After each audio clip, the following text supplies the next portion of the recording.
I overheard my husband's phone call while pretending to nap and discovered he'd been planning my accident for months. It started as one of those lazy Sunday afternoons where the autumn light filtered through our living room windows, casting everything in golden hues that should have felt peaceful. Wayne thought I was asleep on the couch, curled under my grandmother's hand-stitched quilt, the one with tiny purple flowers that she'd worked on during her final months in the nursing home. I'd been fighting a splitting migraine since dawn, the kind that made my vision blur and my stomach churn, accompanied by that familiar nausea that always came with my worst headaches. When Wayne suggested I rest while he handled some business calls, I gratefully closed my eyes and let the pain medication pull me towards sleep, or so he thought. I was floating in that strange half-awake state, somewhere between consciousness and dreams, when his voice drifted from the kitchen, low and careful. At first, it sounded like any other work conversation. Wayne owned Hawthorne Construction, a small company that specialized in residential renovations, always dealing with subcontractors, permits, and building inspections. His voice carried that familiar professional tone I'd heard thousands of times over our 22 years of marriage. The same tone he used when discussing foundation problems or roof repairs with clients.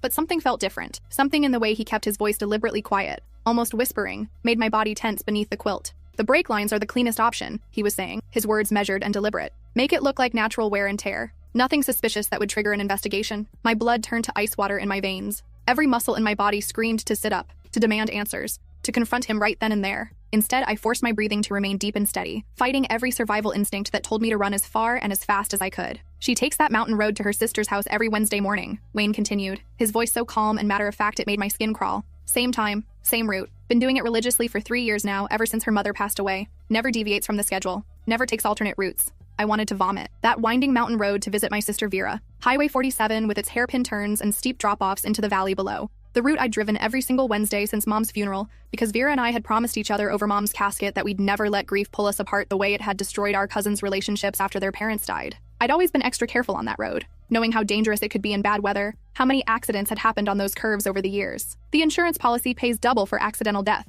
Wayne's voice continued, and I could hear him moving around the kitchen, probably pacing between the island and the sink the way he always did when he was working through complex problems. $200,000 versus the standard life insurance, which only covers natural causes and has that 2-year suicide clause we'd have to wait out. My hands started trembling uncontrollably beneath the quilt. $200,000. That's what my life was worth to him. 22 years of marriage, of shared dreams and struggles and intimate moments, reduced to a dollar amount on an insurance policy. Tomorrow's Tuesday, he said, and I could hear the satisfaction creeping into his voice like poison. I'll handle it Tuesday night when she's at her book club meeting. She never gets home before 10:30 on Tuesdays. Gives me plenty of time to work. Wednesday morning, problem solved. Clean, simple, untraceable. The words hit me like physical blows, each one landing in my chest and stealing my breath. My heart hammered so violently against my ribs, I was certain he'd hear it from the kitchen. This wasn't some desperate spur-of-the-moment decision born from financial pressure or temporary insanity. This was calculated, planned, methodical. He'd been studying my routine, timing my habits, analyzing my schedule, preparing to murder me with the same careful attention to detail he used for construction projects. What about afterward? I heard him ask, and realized someone else was on the line. I mean, how long before someone finds her? My stomach lurched. He was discussing the discovery of my body like it was a logistical problem to solve. The road curves around Miller's Bend about 2 miles before it straightens out toward town, Wayne continued. There's that steep drop-off where the guardrail was damaged in last winter's storm and never properly repaired. If the brakes fail there, the car would go right over the edge. Probably wouldn't be found for hours. Maybe not until evening when Vera starts wondering why I haven't called to check if she made it home safely. The level of detail was horrifying. He'd not only planned my death, but calculated exactly how long my body would lie broken in a ravine before anyone discovered the wreckage. Insurance investigates all accidental deaths, the voice on the other end said. A man's voice I didn't recognize. But if the brake failure looks natural, if there's no evidence of tampering, they'll process the claim without much scrutiny, especially with no history of marital problems or financial motives. Wayne chuckled. Actually chuckled at this assessment of how easy it would be to get away with murdering me. That's the beauty of it, he said. We've been the perfect couple for over 20 years. Everyone in town knows how devoted I am to Delia. Her death will be tragic, but no one will suspect anything other than a terrible accident. The casual cruelty of hearing my own name spoken in the context of my planned murder made bile rise in my throat. The phone call ended with a soft click. I heard his footsteps crossing the hardwood floor, coming toward the living room where I lay pretending to sleep. Each footfall sounded unnaturally loud in my ears, like thunder announcing an approaching storm. Hey there, sweetheart. Wayne's voice was gentle and loving as he perched on the edge of the couch and shook my shoulder with what seemed like genuine tender concern. How's that headache? You feeling any better now? I opened my eyes and looked up at the face I'd trusted completely for over 2 decades. The same warm brown eyes that had gazed at me lovingly on our wedding day in the little chapel outside town. The same hands that had held mine through my father's sudden heart attack, my mother's slow, painful decline from cancer. Every crisis and celebration we'd weathered together as a team, and now those hands were planning to kill me. Much better, I managed to say, forcing my voice to sound sleepy and content while my mind raced with terror. The rest really helped. That medication Dr. Patterson prescribed is amazing. Wayne smiled and brushed a strand of hair from my forehead, the gesture so familiar and loving that for a split second, I wondered if I'd somehow misheard the conversation. Maybe I'd been dreaming. Maybe the migraine medication had caused hallucinations. But the cold certainty in my gut told me otherwise. Good. I'm glad, he said, leaning down to kiss my forehead. I was thinking we could order Chinese tonight from that place you love downtown. The one with the amazing sweet and sour chicken. My last meal, I thought with crystal clarity. He's planning what he thinks will be my last meal. That sounds absolutely perfect, I said, my voice steady despite the terror clawing at my throat like a living thing. Wayne stood up and stretched, looking every inch the caring, devoted husband. I've got some paperwork to finish up in the office. Then we'll have a nice quiet evening together. I watched him walk away, noting details I'd never paid attention to before. The slight limp in his left leg from an old construction accident, the way he favored his right shoulder when lifting heavy objects, the scar on his knuckles from a mishap with a circular saw 3 years ago. If I was going to survive this, I needed to start thinking like him, calculating, observing, planning. That evening, we shared our Chinese takeout at the kitchen table while rain drummed against the windows. Wayne was more attentive than he'd been in months, asking about my day, telling stories about his work crew, laughing at my jokes. Under normal circumstances, I would have been delighted by the attention. Instead, every smile felt like a mask. Every tender gesture felt like manipulation. You know what I was thinking today? Wayne said, twirling lo mein noodles around his fork. We should take that vacation we've been talking about. Maybe somewhere warm this winter, Florida or the Caribbean, a vacation he knew I'd never live to take. That sounds wonderful, I said, playing along with his charade. We haven't had a real vacation in years. I'll start looking at packages tomorrow, he said, reaching across the table to squeeze my hand. We deserve some time together, just the two of us. After dinner, Wayne settled into his recliner to watch the Sunday night football game while I cleaned up the kitchen. Every ordinary domestic action felt surreal, like I was performing in a play where only I knew the tragic ending. Loading the dishwasher, wiping down the counters, putting away leftovers that Wayne thought I'd never eat. That night, I lay awake beside him in our king-sized bed, listening to his peaceful, rhythmic breathing while staring at the ceiling fan spinning slowly overhead. How could he sleep so soundly while planning to murder his wife? How could his conscience be so clear? I studied his face in the pale moonlight streaming through our bedroom windows. The same face I'd kissed goodnight for over 2 decades. The face I'd memorized in every mood and expression. When had he stopped loving me? When had I transformed from his partner into an obstacle worth eliminating? Had there been signs I'd missed? Red flags I'd ignored in my trusting naivety? I thought back over recent months, searching for clues I might have dismissed. Wayne had been working longer hours, claiming the construction business was booming. He'd been more interested in our finances lately, asking detailed questions about my teacher's pension and the life insurance policies we'd taken out years ago. He'd encouraged me to maintain my routines, particularly my Wednesday visits to Vera, always asking about my exact departure and arrival times. I'd attributed all of this to normal life changes, a successful business, responsible financial planning, caring concern for my well-being. Now I saw it all as evidence of a calculated plan to murder me. The questions tormented me through the longest night of my life. The next morning, Wayne was unusually attentive in a way that now felt sinister. He brought me coffee in bed, perfectly prepared with 2 sugars and a splash of cream just the way I liked it. He kissed my forehead and told me he loved me, his performance so flawless it would have fooled anyone who hadn't overheard that phone call. I've got a really long day ahead of me, he said, straightening his navy work shirt and checking his appearance in our dresser mirror. The Henderson renovation is behind schedule, and we've got that inspection coming up Thursday. Might be working late tonight on the electrical issues. Working late, right. He'd be working late sabotaging my brake lines. Of course, honey, I said, sitting up in bed and smiling at him. I'll probably read for a while after book club anyway. That new mystery novel Patricia recommended. What time does book club usually end? He asked casually, as if he didn't already know my schedule by heart. Around 10. Sometimes 10:30 if we get really into the discussion, I replied, noting how he nodded with satisfaction. After he left for work, I sat alone in our kitchen, surrounded by 22 years of accumulated memories. Wedding photos magneted to the refrigerator showing us young and radiant and hopelessly in love. His favorite coffee mug sitting next to mine in the sink, still stained with this morning's coffee. The ceramic owl figurine I'd bought him for our 10th anniversary, perched on the windowsill where it had watched over us through countless ordinary mornings just like this one. Everything looked normal. Everything looked safe. But underneath the familiar domestic tranquility, I could feel the foundation of my entire life crumbling. I had 2 choices: run or fight. Running meant abandoning everything. Our home, my job at the county library where I'd worked for 15 years, my life here, my sister who depended on our weekly visits to help her cope with her own grief and depression following our mother's death. It meant liquidating whatever assets I could access, draining our joint checking account, and disappearing into anonymity somewhere Wayne could never find me. It meant living in constant fear, always looking over my shoulder, never knowing if he would track me down and find another way to finish what he'd started. Fighting meant staying and trying to outsmart a man who apparently thought I was too naive and trusting to survive without him. It meant gathering evidence, involving law enforcement, and risking everything on the hope that the justice system would protect me from my own husband. I chose to fight. But first, I needed proof. Something more substantial than an overheard phone conversation that could be dismissed as a misunderstanding or taken out of context. I spent the morning systematically searching Wayne's home office, looking through his files, his computer, his desk drawers, anywhere he might have left evidence of his murderous plans. The office had always been Wayne's private domain, and I'd respected that boundary throughout our marriage. Now, violation of his privacy seemed like a small transgression compared to him planning my murder. His computer was password protected, but I knew Wayne well enough to guess correctly on the third try, Hawthorne 47, his business name and our house number. I scrolled through his emails, finding nothing unusual in his business correspondence. His browser history showed normal construction-related searches mixed with news sites and sports scores.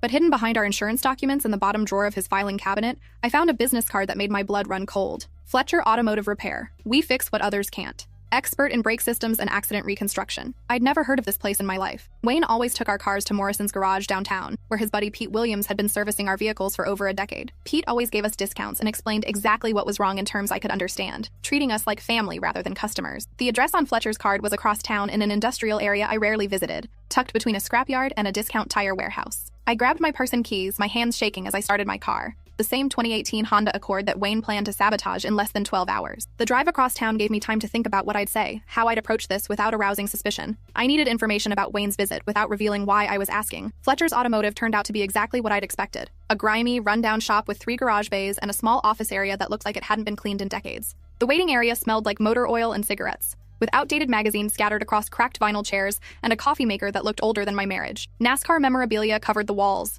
and a small television played a daytime talk show with the volume turned low. The owner emerged from beneath the hood of a rusted pickup truck when I rang the service bell. He was a weathered man in his 60s with permanently oil-stained hands, suspicious eyes, and gray hair that stuck out in all directions. His work shirt had Fletcher embroidered over the pocket in faded red thread. "Help you with something?" he asked, wiping his hands on a rag that looked like it hadn't been clean in years. "I hope so," I said, trying to sound casual and friendly. "My husband Wayne Hawthorne came in a few weeks ago asking about brake systems." I wanted to follow up about some concerns he mentioned. Fletcher's expression shifted, becoming more interested. "Yeah, I remember that guy. Real specific questions about brake line failures. Wanted to know how they might fail naturally, what the warning signs would be, how long it might take for a complete failure to occur." My stomach dropped into my shoes. When exactly was this? Fletcher scratched his graying beard thoughtfully, leaving a small smear of grease on his chin. Maybe 3, 4 weeks ago? Hard to say exactly. He didn't write anything down, just asked a lot of technical questions and took some notes on his phone. "What kind of questions?" I pressed, trying to keep my voice level. Wanted to know about corrosion patterns, how brake fluid leaked, what kind of damage would look natural versus intentional tampering. Said he was real concerned about his wife's safety, wanted to make sure he could recognize the warning signs before something bad happened. I bet he was concerned about my safety. Did he mention anything specific about our car? A 2018 Honda Accord? Fletcher nodded slowly. Matter of fact, he did. Asked about the brake system design for that model year, where the lines run, how accessible they are. Real detailed questions for someone who just wanted to know about maintenance. Did he schedule any work to be done? I asked, my heart pounding. Fletcher shook his head. Nah, just asked his questions and left. But he seemed like he knew what he was looking for, if you know what I mean. Not like most folks who come in here confused about car trouble. "What do you mean?" I asked, though I was afraid I already knew. "Well, most people want to know how to fix problems or prevent them. Your husband was asking about how brake failures happen, what they look like, how long they take. Questions you'd ask if you were investigating an accident, not trying to prevent one." I forced myself to smile and nod as if this information was reassuring rather than terrifying. He's always been very thorough about safety. That's why I wanted to check, make sure he hadn't scheduled any surprise maintenance or anything. "Nothing like that," Fletcher assured me. "But you tell him if he ever needs real work done, I give fair prices. Been in business here for 32 years. As I drove away from Fletcher's shop, the pieces of Wayne's plan clicked together with terrifying clarity. This hadn't been a sudden decision made in desperation or a moment of temporary insanity. He'd been researching, planning, preparing for weeks, maybe months. The insurance beneficiary change he'd casually asked me to sign last month, claiming it was just routine paperwork updating our policies. I'd trusted him completely, never bothering to read the fine print or ask detailed questions. The way he'd been encouraging me to stick to my routines, especially my Wednesday drives to visit Vera, always asking about my timing and route, his sudden interest in my schedule, always wanting to know exactly when I'd be home from various activities. He'd been studying me like a predator studies prey, learning my patterns and vulnerabilities, identifying the perfect time and place to strike. I drove home in a daze, my mind reeling with the implications of what I'd discovered. But as I pulled into our driveway, I realized I couldn't just sit around waiting for Wayne to come home and act normal. I needed more information, more evidence, more proof of his intentions. I called the library and told my supervisor I was taking a sick day due to my migraine. Then I drove to the county courthouse to research our insurance policies and any recent changes Wayne might have made. The clerk in the records office was helpful, but limited in what she could access. However, she was able to confirm that Wayne had indeed made changes to our life insurance beneficiaries and coverage amounts within the past 2 months. The details would require a formal request and several days to process, but she could tell me that significant modifications had been made. "Is there some problem with the policies?" she asked, noting my obvious distress. "Just trying to understand some changes my husband made," I said weakly, making sure everything is in order. My next stop was the insurance office where we'd purchased our policies. The agent, a friendly woman named Carol, who'd handled our account for years, was more forthcoming with information. "Oh yes, Wayne was very concerned about making sure you were properly protected, Carol said, pulling up our file on her computer. He increased your accidental death benefit significantly and changed the primary beneficiary structure. Very responsible planning, especially given your weekly drives on that dangerous mountain road. He mentioned the mountain road specifically? I asked. Oh yes, he was quite worried about the safety risks. Said he'd been researching accident statistics for that stretch of highway and wanted to make sure you'd be taken care of if anything happened. Such a caring husband. I felt sick. Wayne had been setting the stage for my death for months, creating a paper trail that would support his grief-stricken widower act while maximizing his financial benefit from my murder. That evening, Wayne came home carrying a bouquet of yellow roses, my favorite flowers, and a bottle of expensive wine, the same Pinot Grigio we'd shared on our anniversary 3 months earlier. I thought we could have a really nice dinner before your book club tomorrow, he said, his smile warm and genuine as he handed me the flowers. Maybe cook together like we used to when we were newlyweds. I picked up some fresh salmon and those herb potatoes you love. I accepted the flowers and kissed his cheek, playing the devoted, unsuspecting wife one last time while my skin crawled at his touch. The roses smelled beautiful, their fragrance filling our kitchen with the scent of what Wayne intended to be my funeral flowers. We spent the evening cooking together, sharing the wine, talking and laughing like the happy couple we'd once been. Wayne was charming and attentive, asking about my day at the library, telling funny stories about his work crew's latest mishaps, acting like the man I'd fallen in love with all those years ago. He even put on some of our old favorite music, singing along to songs that had soundtracked our early relationship. If I hadn't overheard that phone call, I would have thought we were having one of our best evenings in months. The irony was devastating. Wayne was giving me the attention and affection I'd been craving, knowing it would be the last time. You know what I love about us? Wayne said as we cleaned up after dinner, his arm around my waist as we stood at the sink. After all these years, we still know how to have fun together. Some couples grow apart, but we've grown stronger. I leaned into him, playing my part while fighting the urge to recoil from his touch. We have been through a lot together, and we'll get through whatever comes next, he said, kissing the top of my head. I promise I'll always take care of you. The words were like daggers in my chest, knowing exactly how he planned to take care of me. At book club the next evening, I found myself completely unable to concentrate on our discussion of the month's selection, a mystery novel about a woman who discovers her husband's dark secrets.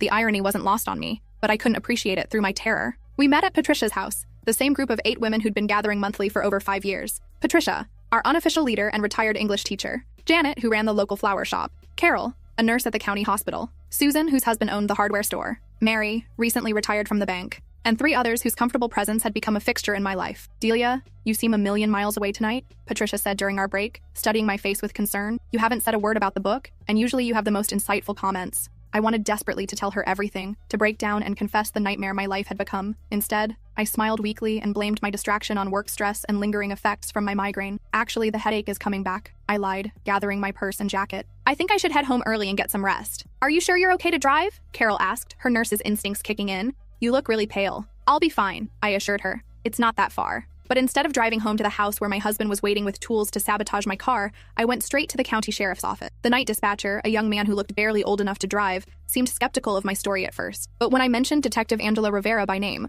Carol from book club had told me Rivera was the best investigator in the department. He agreed to call her in. Detective Rivera arrived 20 minutes later, a sharp-eyed woman in her 40s with graying hair pulled back in a practical ponytail and the kind of direct manner that inspired confidence. She listened to my story with growing alarm and concern, taking detailed notes and asking pointed questions about timing, evidence, and my safety. This is extremely serious, Mrs. Hawthorne, she said when I finished explaining everything. But we're going to need solid evidence to build a case that will hold up in court. A phone conversation, even recorded, can be explained away by a good defense attorney. Are you willing to help us catch him in the act? My hands trembled as I signed the consent forms to wear a recording device and cooperate with the surveillance operation. We'll also need to inspect your vehicle immediately, Detective Rivera explained. If he hasn't tampered with it yet, we can set up surveillance to catch him when he does. We'll also want to plant some cameras in your garage and around your property. What if he's already done it? I asked, suddenly terrified that my car might already be a death trap. Then we'll have evidence of tampering and we'll arrest him tonight, Rivera said firmly. Either way, you're not driving that car until we know it's safe. They impounded my Honda that night and brought in a forensics team to examine every inch of the brake system. Meanwhile, Rivera arranged for me to stay at a safe house, a nondescript apartment across town where Wayne couldn't find me. We need him to think everything is normal, Rivera explained. Tomorrow morning, you'll drive a police vehicle that looks identical to your Honda back to your house. We'll have officers watching from multiple positions, and when he makes his move, we'll have him. I barely slept that night, alternating between terror and rage as I thought about Wayne's betrayal. Not just the murder plot, but the months of lies and manipulation that had led up to it. How long had he been planning this? How long had he been living a double life, pretending to love me while plotting my death? The forensics report came back clean. My brakes hadn't been tampered with yet, which meant Wayne was still planning to sabotage them Tuesday night as scheduled. Wednesday morning arrived gray and drizzly, with thick clouds hanging low over the mountains like a funeral shroud. I drove the decoy Honda back to my house, my heart pounding as I pulled into the garage where hidden cameras would soon record my husband's attempt at murder. Wayne was in the kitchen making breakfast when I entered through the garage door, humming cheerfully while he scrambled eggs and buttered toast. The picture of domestic contentment. "Perfect timing," he said, kissing me good morning as if nothing had changed. "I made your favorite, Eggs Benedict with those English muffins from the bakery. Another last meal, prepared with loving care by the man who planned to kill me in a few hours." "You're so sweet," I said, forcing myself to hug him while wearing the wire that would record every word. "What's the occasion?" "No occasion," Wayne said, his smile genuine and warm. Just felt like spoiling my beautiful wife. We ate breakfast together at our kitchen table, discussing ordinary things, the weather forecast, his work schedule, my plans to visit Vera. Wayne was more attentive than he'd been in months, asking detailed questions about my sister's well-being and suggesting we should have her over for dinner soon. "Drive extra carefully today," he said as I prepared to leave, helping me into my jacket like the gentleman he'd always been. "Those mountain roads get really slippery when it's wet like this. I worry about you making that drive in bad weather." He walked me to the garage and kissed me goodbye at the car door, his hands resting on my shoulders as he looked into my eyes with what appeared to be genuine love and concern. "I love you so much, Delia," he said softly. "You mean everything to me." If I hadn't known better, I would have thought his emotion was real and touching. "I love you too," I whispered back, the words tasting like poison in my mouth. I drove to Vera's house as usual, the tiny recording device taped to my chest, capturing every racing heartbeat. Detective Rivera and her team followed at a careful distance in unmarked cars, maintaining radio contact as we navigated the familiar route.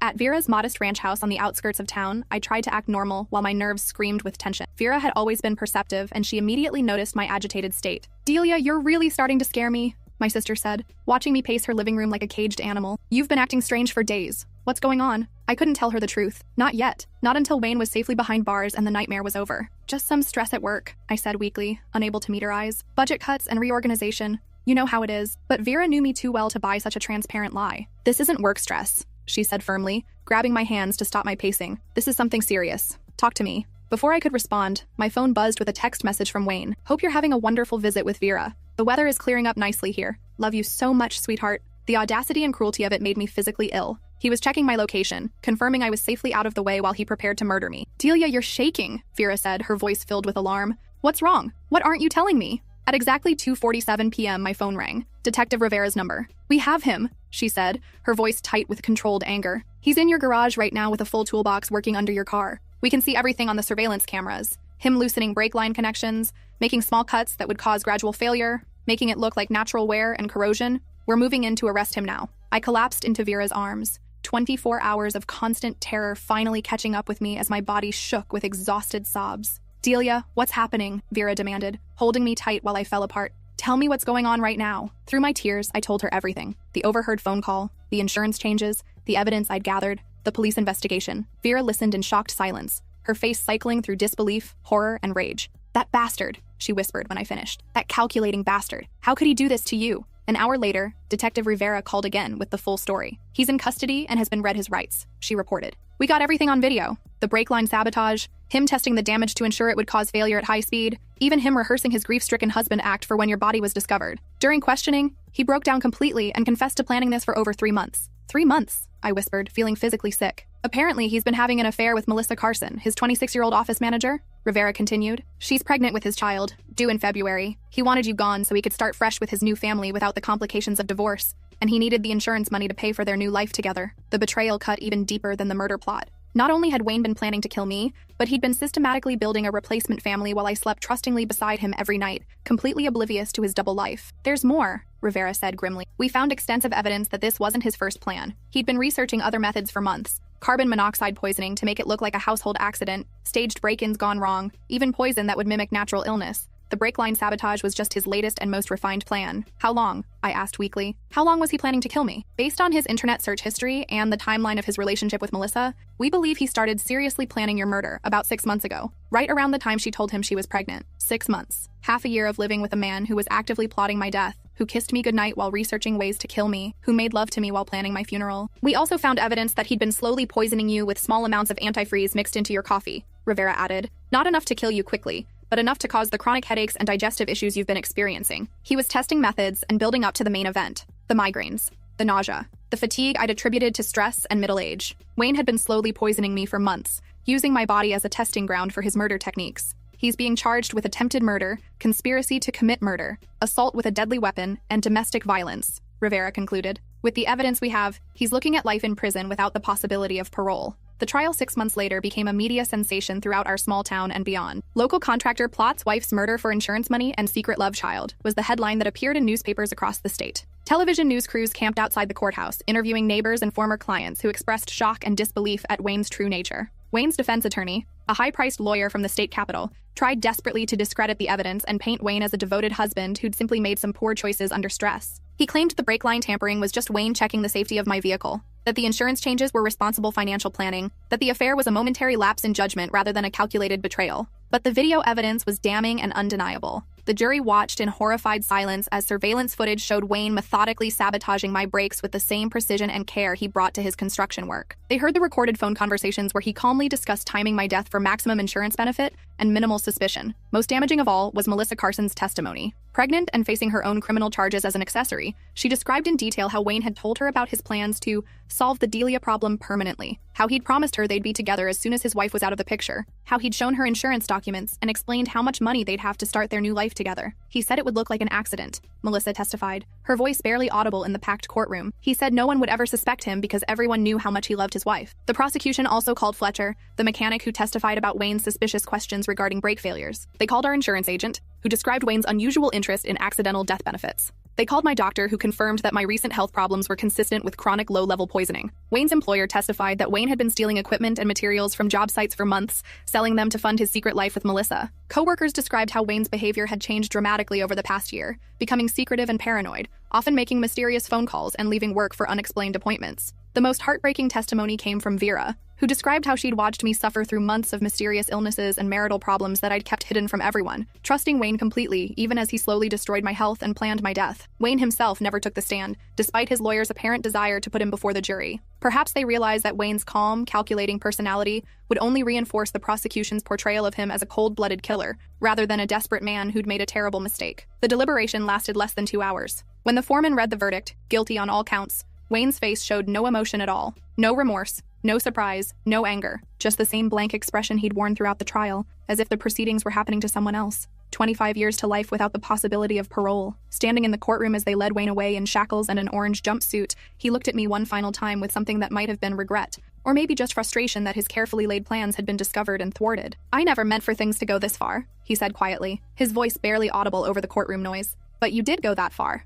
I replied, my voice steady and clear, loud enough for the reporters to hear. "You went as far as actually cutting my brake lines with your own hands. You went as far as slowly poisoning me for months. You went as far as planning exactly how my death would look and how you'd profit from it. The only thing that stopped you from committing murder was getting caught." Wayne had no answer for that truth. As the bailiffs escorted him from the courtroom, I felt a mixture of relief and profound sadness wash over me. Relief that the nightmare was finally over, that justice had been served, that I was safe, but also sadness for the 22 years of my life I'd given to a man who'd never truly loved me, who'd seen me as nothing more than an obstacle to overcome when it became convenient. 6 months after the trial ended, I made the painful decision to sell our house and most of our belongings. I couldn't continue living in the place where Wayne had planned my murder, sleeping in the bed we'd shared while he researched ways to kill me, cooking in the kitchen where he'd slowly poisoned my coffee every morning. I moved into a small apartment closer to Vera's neighborhood, keeping only a few mementos from our life together. Not out of sentimentality, but as reminders that the most dangerous predators are often the ones who know your routines, your weaknesses, your complete and utter trust. The ceramic owl sits on my new windowsill,